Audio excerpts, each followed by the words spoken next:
CV Raman, the pride of India.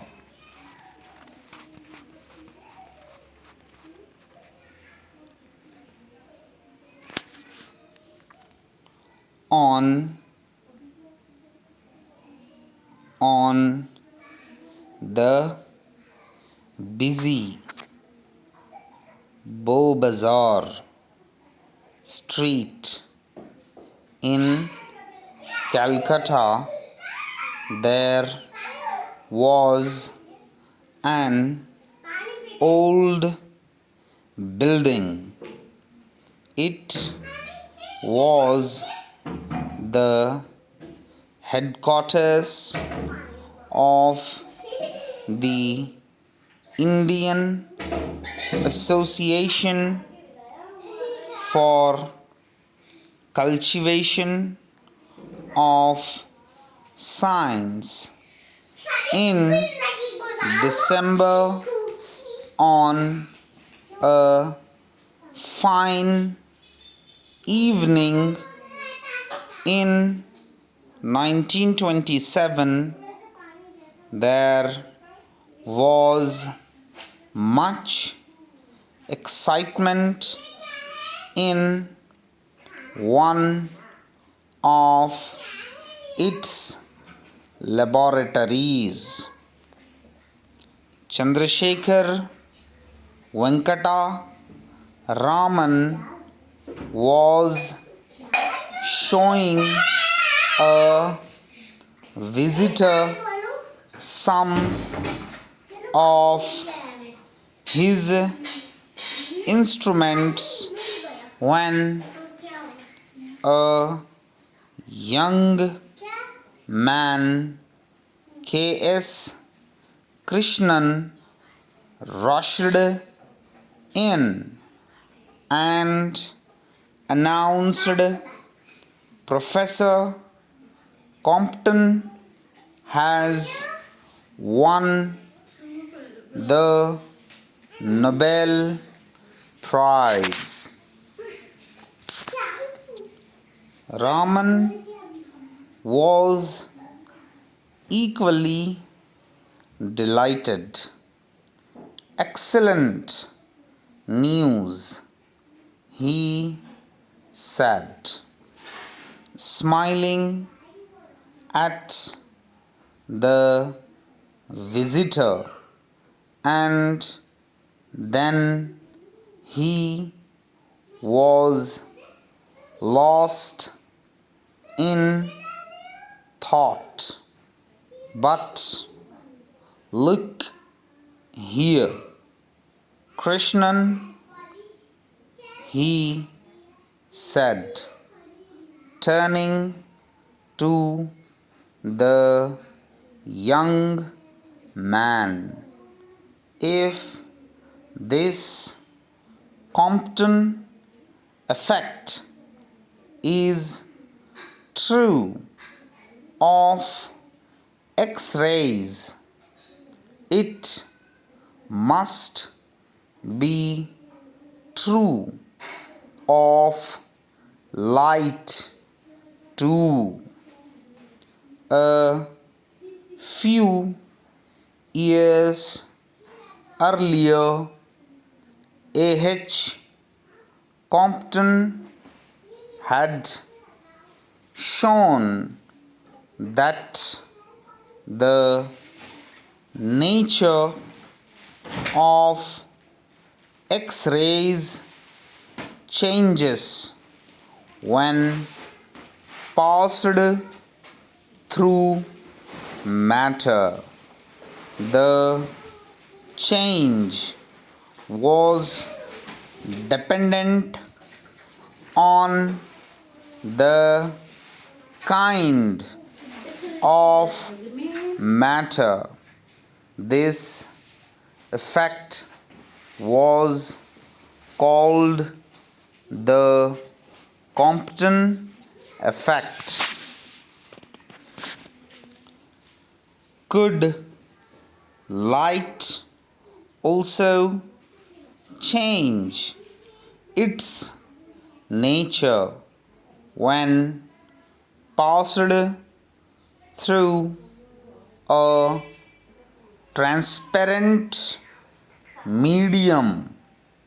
That was the question that Raman asked himself.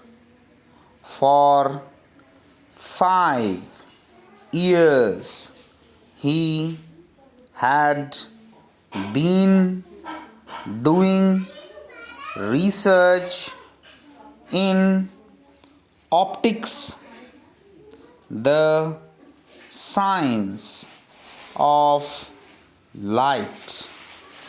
No sophisticated equipment was available in his laboratory, but Raman was confident that he could find the answer with some modifications in his equipment.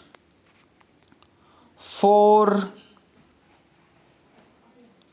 months later, on March 16th, 1928, Raman announced his discovery of new radiation, describing the behavior of a beam of light passing through a liquid chemical to an assembly of scientists at Bangalore, now called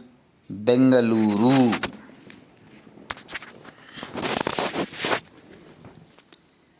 The world hailed the discovery as the Raman effect. For scientific research in this country, it was a red letter day. His discovery caught the attention of the world. With equipment worth hardly rate 200 and limited facilities, Raman was able to make a discovery which won him the Nobel Prize in Physics in 1930.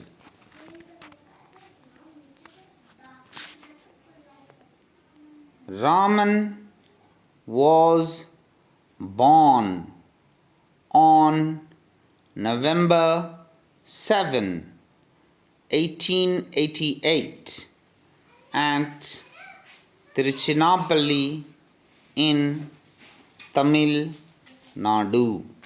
His father was a physics teacher in a college.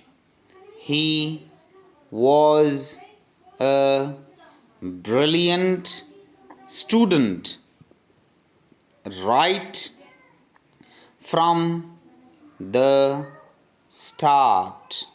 When Raman passed his matriculation, his parents were keen to send him abroad for higher studies, but on medical grounds, a British surgeon advised them against it, and Raman stayed in the country to do the MA course at Presidency College in Madras, now called Chennai.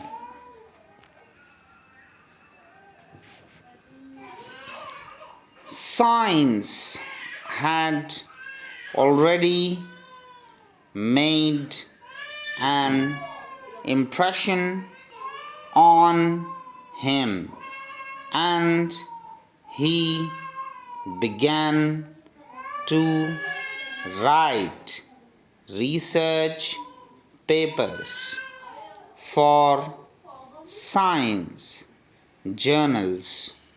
When he was only 19, he became a member of the Indian Association for Cultivation of Science. Meanwhile, respecting his parents' wishes, he took up an administrative job in the finance ministry in Calcutta. His interest in science, however, did not flag. He used to spend his hours after office in the lab of the association, working throughout the night. In his youth, Raman was mainly interested in acoustics, the science of sound. He studied how stringed instruments like the violin and the sitar could produce harmonious music. He was elected to the Royal Society of London in 1924, and the British government made him a Knight of the British Empire in 1929. It was a high honor for any great scientist. His advice to young scientist was to look at the world around them and not to confine themselves to their laboratories. The essence of science, he said, is independent thinking and hard work, not equipment. CV Raman was the first Indian scholar who studied wholly in India and received the Nobel Prize. He was the first Asian and the first non white to win such a great award in science. He passed away in 1970 on November 21, but his memories are with us.